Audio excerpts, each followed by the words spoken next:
मैं आज अपनी ऑफिस की एक ज़रूरी फाइल घर पर ही भूल गया था। एक ज़रूरी मीटिंग से पहले मुझे उस फाइल की ज़रूरत थी, इसलिए मैं 11 बजे ही घर लौट गया था। मेरे पास मेरे घर के बाहरी दरवाजे की चाबियां थी, इसलिए मैं खुद ही दरवाज़ा खोलकर घर के अंदर दाखिल हुआ। जैसे ही मैं आगे बढ़ा तो मुझे कुछ अजीब सा महसूस हुआ। मैं आगे बढ़ा तो एक कमरे का दरवाज़ा खुला हुआ था। मैंने झांक के देखा तो मेरी बीवी हंस हंस कर बातें करती हुई नजर आई। दूसरी तरफ हमारी नौकरानी सिर पर दुपट्टा ओढ़कर बैठी थी। मैं जैसे ही आगे बढ़ा, उन दोनों की नज़र मुझ पर पड़ी। मैं और उनकी तरफ बढ़ा तो नौकरानी ने झट से अपना दुपट्टे से मुंह ढक लिया और भागने की कोशिश की। मुझे शक हुआ क्योंकि वो तो तेजी से भागी थी और मैं उसे पकड़ नहीं पाया, मगर उसका दुपट्टा मेरे हाथ में आ गया था। कामवाली ने अपना दुपट्टा छुड़ाने के लिए पीछे मुड़ के देखा तो मेरी सांस ही अटक गई, क्योंकि नौकरानी के भेष में तो मेरा नाम रमेश है। मेरा जन्म एक अच्छे परिवार में हुआ था। मेरी शादी बड़ी धूमधाम से हुई थी। वैसे तो मेरी शादी घर वालों की पसंद से हुई थी, लेकिन जैसे जैसे समय बीतता गया तो मैं अपनी बीवी से बहुत प्यार करने लगा था। मेरा लखनऊ से कानपुर ट्रांसफ़र हुआ था। मेरी बीवी जिद करने लगी कि मैं भी आपके साथ कानपुर आएगी, क्योंकि शादी से पहले कानपुर में ही रहती थी। मैंने कोमल को बहुत समझाया, देखो कोमल, कुछ दिन यहीं पर रुक जाओ, मुझे फ्लैट को सेट करवाने दो, फिर मैं तुम्हें भी बुला लूंगा। लेकिन उसने मेरी एक ना सुनी। इधर मेरे माता पिता मुझसे नाराज हो रहे थे कि अपनी बीवी को तो हमारे साथ छोड़ कर जाओ, लेकिन कोमल लाड में आके जिद करती रहती, तो मेरा दिल पिघल गया और फिर मैं उसे अपने साथ कानपुर ले गया था।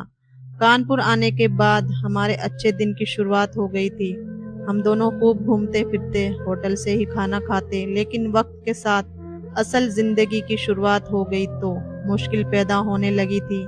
मैंने एक पॉश एरिया में घर किराए पर लिया था, लेकिन साफ सफाई न होने के कारण वो बहुत गंदा हुआ था।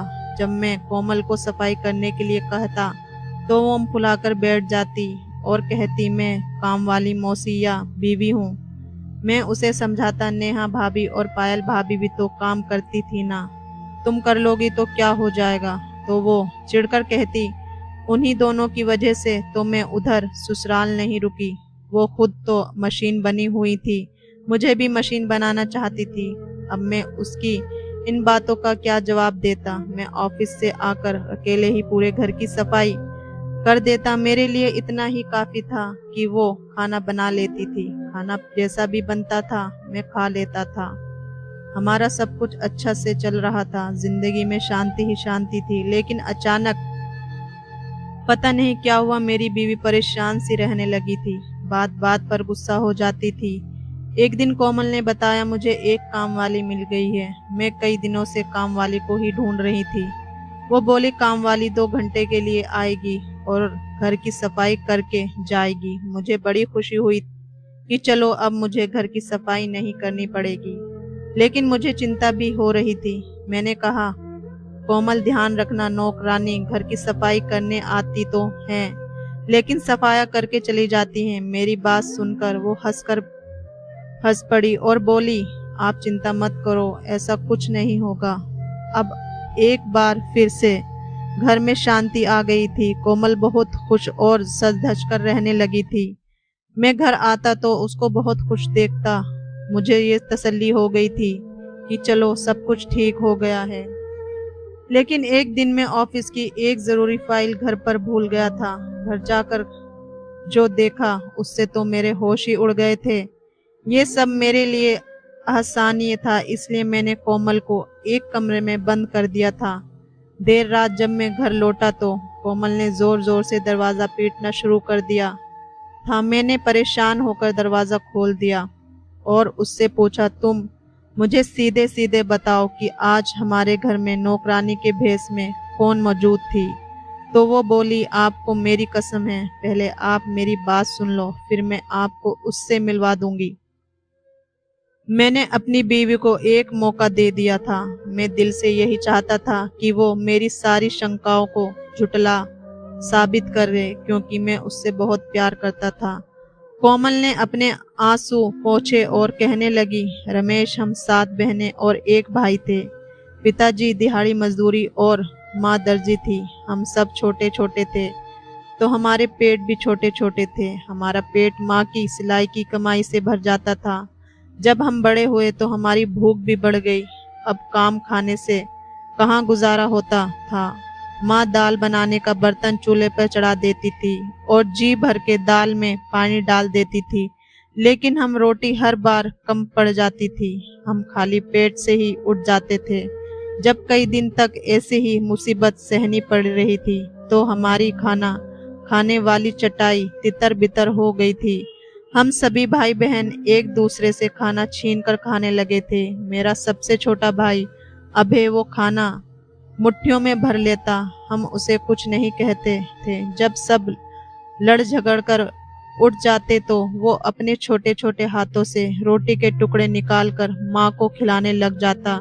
जब माँ रोती जाती तो अभय अपनी कमीज के आंचल से माँ के आंसू पोंछ देता। मेरी सबसे बड़ी बहन 17 साल की थी और अभय 4 साल का था। मैं ये जो उम्र का अंतर था नए बहुत ही खतरनाक था।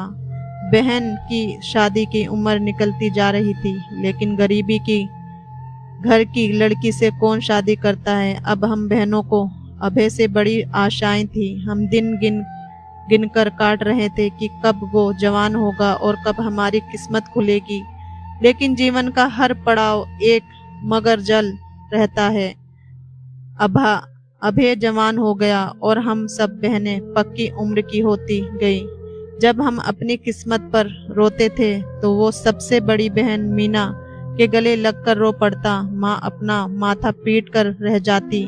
माँ अभय को बहुत समझाती थी कि तुम एक मर्द हो। जब एक औरत किसी मर्द के सामने असहाय होकर आंसू बहाती है तो मर्द अपनी हिम्मत जुटाकर उसको आंसू पोंछ देता है, खुद रोने नहीं बैठ जाता। मगर अभय को ये बातें कहाँ समझ में आती थी।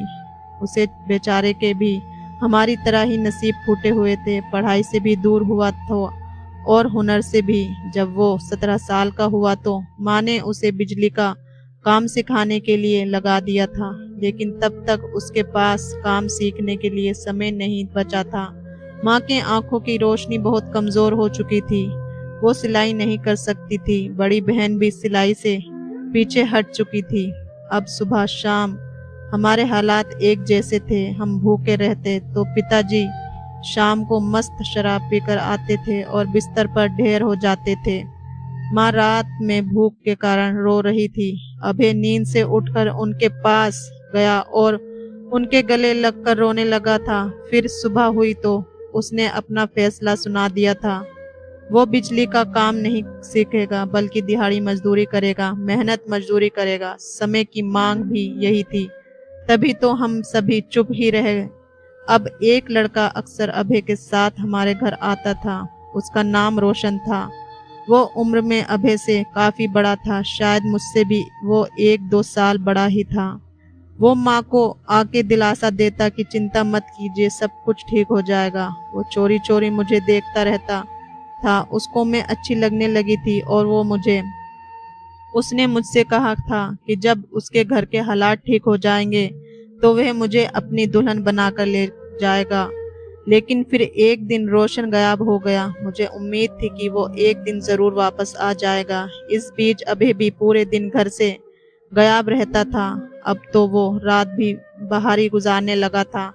एक दिन वो रोज की तरह घर से बाहर निकला और लौट कर वापस नहीं आया। माँ और हम बहनों का रो रो कर बुरा हाल हो गया था। माँ पूरे दिन ऐसे ही रोती रहती जैसे उसकी मौत हो गई हो। हम बहुत दुखी रहने लगे थे। हम बहनें भी भाई को याद करते तो अपने इच्छाओं पर आंसू बहाते। कई दिनों से हमें खाना नसीब नहीं हुआ था, जिसके चलते मेरी बड़ी बहन जब सीढ़ियों पर चढ़ी तो चक्कर खाकर गिर गई। उसके सिर पर गहरी चोट लगी और उस झटके में मेरी सबसे बड़ी बहन की मौत हो गई। दीदी गुजर गई, लेकिन ना माँ रोई ना हम बहनें रोए। माँ बोली, मीना की भूख मर गई। हमने कहा खुश नसीब थी, हम बदनसीब।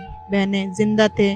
एक दिन महीना बीत गया होगा कि अभय वापस लौट आया। वो ढेर सारे पैसे लेकर आया था। अपने साथ वो नीली शॉल भी लाया था। अभय बोला, माँ ये शॉल रीना के लिए है। तो माँ बोली, बेटा वो अब इस ओढ़ने के लिए इस दुनिया में नहीं रही। ये सुनते ही वो परेशानी से सबका मुंह ताकता रहा। हम सब बहनों की गिनती करने के बाद बोला, माँ मीना क्यों मर गई? पिताजी मर जाते तो अच्छा होता। अभय अब बात बात पर रोता नहीं था। वो दुख की बात सुनकर भी हंस देता था। अभय के घर आने से अब घर में भरण पोषण की अवस्था हो गई थी। उसने माँ से कहा कि मैं एक बिजनेस करने लगा हूँ कि फिर माँ ने कहा, भगवान का शुक्र है। फिर अभय के दिन रात कोई हिसाब किताब नहीं रहा था। वो कभी दिन में निकलता तो कभी रात को, और कभी रात भर बाहर ही रहता, लौट कर ही नहीं आता। हम बहनें पेट भर खाना खाने के बाद अभय को दुआएं देती। अभय ने माँ से कहा, माँ जब मैं काम करके बाहर से आता हूँ ना, तब कोई मुझसे बात ना करे। वो घर आते हैं तो मुंह छुपाकर कमरे में चला जाता, और जब आराम करके बाहर आता तो खुश दिखाई देता। उसके दिन और रात का व्यवहार हमारी समझ से बाहर। अब ये हुआ कि जब पेट भरने लगा तो अकल भी जाग उठी थी। अब माँ को अभय की चिंता होने लगी थी। माँ अभय से उसके काम के बारे में पूछती तो वो टाल देता था। माँ जिद करती तो वो उठकर बाहर चला जाता था। एक दिन जब पिताजी घर आए तो वो नशे में नहीं थे। सबको बड़ा आश्चर्य हुआ। उन्होंने घर आकर अभय को जोर जोर से पुकारना शुरू कर दिया। तो हम सभी बहनें और माँ दौड़कर पिता के पास पहुंची। अभय की अपने कमरे से बाहर आ गया। वो जैसे ही बाहर आया, पिताजी ने उसके चेहरे पर थप्पड़ मारा शुरू कर दिया। पिताजी बोले, इस बेशरम ने तो मेरे नाम को ही डुबा दिया। माँ ने कहा, जो शख्स खुद नशे में डूबा हो उसका नाम कोई और क्या डुबा देगा। पिताजी बोले, अबे तुम लोगों को हराम का खाना खिला रहा है। माँ भी आज रुकने वाली नहीं थी। कहने लगी, तुमने तो आज तक हमें एक निवाला भी नहीं खिलाया, भले वो हराम का ही क्यों ना हो। पिताजी अभय को जाने के दुश्मन बने हुए थे। वो अभय को जान से मारने की धमकी दे रहे थे। उसे घर से निकालना चाहते थे, लेकिन माँ अपनी जिद पर अड़ी थी। लेकिन जब पिताजी ने माँ को तलाक देने की धमकी दी तो माँ ने एक नज़र अपनी आधा दर्जन अविवाहित बेटियों पर दौड़ाई और वो चुप होकर बैठ गई। उस दिन पिताजी ने अभय को अपमानित करके घर से बाहर निकाल दिया, लेकिन अभय की आंखों में ना कोई आंसू थे और ना ही चेहरे पर कोई उदासी थी। अभय घर छोड़कर चला गया तो माँ ने पिता से पूछा, मेरे बेटे का अपराध क्या था? पिताजी ने माँ को कोई जवाब नहीं दिया और घर से निकल गए। अभय ने घर तो छोड़ दिया था, लेकिन उसने हमसे हाथ नहीं खींचा। वो हर महीने माँ को अच्छी खासी रकम भेजा करता था। उसके पैसों से माँ ने नए इलाके में एक घर खरीदा। उस इलाके में किसी को नहीं पता था कि हम क्या से कर आए हैं। हम तो सभी की नज़रों में खानदानी बन गए थे। माँ ने हमारे लिए रिश्ते ढूंढे और हमारी शादियां करवा दी। हमें नहीं पता कि अभय कहाँ है और किस हाल में है। लेकिन कल जब मैं बाजार गई तो मेरी मुलाकात अभय के दोस्त रोशन से हुई। वो अभय के लिए बहुत चिंतित था। उसने हाथ जोड़कर मुझसे विनती की कि मैं अभय से मिल लूं, वरना वो अपनी जिंदगी से हाथ धो लेगा बैठेगा। रमेश, आप प्लीज मुझे अभय के पास ले चलो। मैं कोमल की बातों से चकरा हुआ था जब उसने हाथ जोड़कर मुझे विनती की थी। मैंने माथे पर बल डालते हुए कहा, मुझे सिर्फ तुम्हें इतना पूछना था कि आज जो काम वाली मौसी मेरे घर पर आई थी उसकी हकीकत क्या है। तो वो बोली, मैं आपको सब कुछ सच सच बता दूंगी, लेकिन मुझे डर है कि असलियत जानने के बाद आप मुझे तलाक दे दोगे। पर इससे पहले बस आप मेरे साथ मिलके अभय को ढूंढ लें, फिर आप जैसा कहेंगे मैं वैसा करूंगी। हमेशा की तरह मैंने कोमल की बात भी मान ली थी। मैंने उससे वादा किया था कि मैं अभय को ढूंढ कर लाऊंगा। मुझे रोशन भी याद आया कोमल ने खुद ही कबूल किया था कि वो उससे प्यार करती थी।